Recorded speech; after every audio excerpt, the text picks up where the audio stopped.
বালক মুহাম্মদ সিরিয়াতে গেল ব্যবসার জন্য, নিয়ে আসলো নবুয়তের সংবাদ। 10-12 বছর বয়সে চাচার সাথে ব্যবসা উপলক্ষে তিনি সর্বপ্রথম সিরিয়ার বুসরা শহরে গমন করেন। সেখানে জিরজিস উর্ফে বাহিরা নামক জৈনিক দূরদৃষ্টিসম্পন্ন রাহেব অর্থাৎ খ্রিস্টান পাদ্রীর সাথে সাক্ষাৎ হলে তিনি মক্কার কাফেলাকে আন্তরিক আত্মীয়তায় আপ্যায়িত করেন এবং কিশোর মুহাম্মাদের হাত ধরে কাফেলা নেতা আবু তালেবকে বলে, এই বালক বিশ্ব জাহানের নেতা, একে আল্লাহ বিশ্ব চরাচরের রহমত হিসাবে প্রেরণ করবেন। আবু তালেব বললেন, কিভাবে আপনি এ কথা বুঝলেন? তিনি বললেন, গিরিপথের উপর প্রান্ত থেকে যখন আপনাদের কাফেলার দৃষ্টিগোচর হচ্ছিল তখন আমি খেয়াল করলাম যে সেখানে এমন কোনো প্রস্তরখণ্ড বা বৃক্ষ ছিল না যে এই বালকের প্রতি সিজদায় পতিত হয়নি। আর নবী ব্যতীত এরা কাউকে সিজদা করে না। তাছাড়া মেঘ তাকে ছায়া করছিল, গাছ তার প্রতি নুয়ে পড়ছিল। তাছাড়াও মোহরে নবুয়ত দেখে আমি তাকে চিনতে পেরেছি, যা তার বাম স্কন্ধমূলে ছোট্ট ফলের আকৃতিতে উঁচু হয়ে আছে। আমাদের ধর্মগ্রন্থে আখিরি নবীর এসব আলামত সম্পর্কে আমরা আগেই জেনেছি। অতএব হে আবু তালেব, আপনি অতি সত্বর একে মক্কায় পাঠিয়ে দিন, নইলে ইহুদিরা জানতে পারলে ওকে মেরে ফেলতে পারে। বলে রাখা ভালো যে হুজুর সাল্লাল্লাহু আলাইহি সাল্লামের প্রতি ইহুদিদের বিদ্বেষ এই কারণে কেন তারা হুজুর সাল্লাল্লাহু আলাইহি সাল্লামকে তাদের বনি ইসরাইলে পেল না, অর্থাৎ ইহুদিদের বংশে তারা কেন পেল না, এর জন্য তাদের আক্ষেপ ছিল হুজুর সাল্লাল্লাহু আলাইহি সাল্লামকে মারার জন্য। অতঃপর চাচা তাকে কিছু গোলামের সাথে মক্কায় পাঠিয়ে দিলেন। এ সময় পাদ্রী তাকে পিঠা ও তৈল উপহার দিল। ইবনু ইসহাক বলেন, পাদ্রী বহিরা তাকে পৃথকভাবে ডেকে নিয়ে লাত ও উজ্জার দোহাই দিয়ে কিছু প্রশ্ন করলেন। তখন তরুণ মোহাম্মদ বলেন, আমাকে লাত ও উজ্জার নামে কোনো প্রশ্ন করবেন না।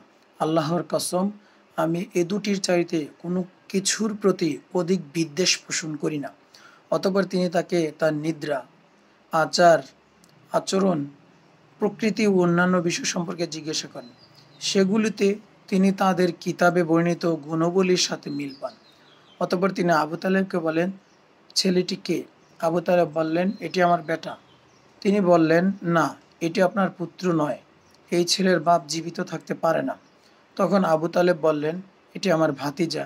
বহিরা বললেন, তার পিতা কি করেন? জবাবে আবু তালেব বলেন, তিনি মারা গেছেন এমত অবস্থায় যে তার মা গর্ভবতী ছিলেন। বহিরা বলেন, আপনি সত্য বলেছেন। আপনি ভাতিজাকে নিয়ে আপনার শহরে চলে যান এবং ইহুদিদের থেকে সাবধান থাকবেন। আপনার ভাতিজার মহান মর্যাদা রয়েছে। ইবনু হিশাম। কিছু কিছু খ্রিস্টান প্রাচ্যবিদ এই ঘটনা থেকে নবী চরিত্রের উপরে অপবাদ দিতে চেষ্টা করেছেন যে তিনি পাদ্রী বহিরার নিকট থেকে তাওরাত শিখেছিলেন, যা থেকে তিনি কোরআন বর্ণনা করেছেন। অথচ তখন তাওরাত বা ইনজিল আরবিতে কনভার্ট করা হয়নি।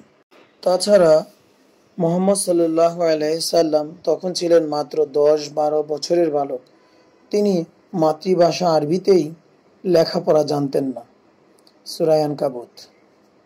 তিনি ও তার বংশের সবাই ছিলেন উম্মি বা নিরক্ষর। তাহলে কিভাবে এই সংক্ষিপ্ত সাক্ষাতে তিনি পাদ্রীর নিকট থেকে তাওরাত শিখলেন, যা হিব্রু ভাষায় লিখিত? কিভাবে তিনি তার অর্থ বুঝলেন? অতঃপর সেগুলো কিভাবে সাক্ষাতের 28-30 বছর পর আরবিতে পরিবর্তন করে কোরআন আকারে পেশ করলেন?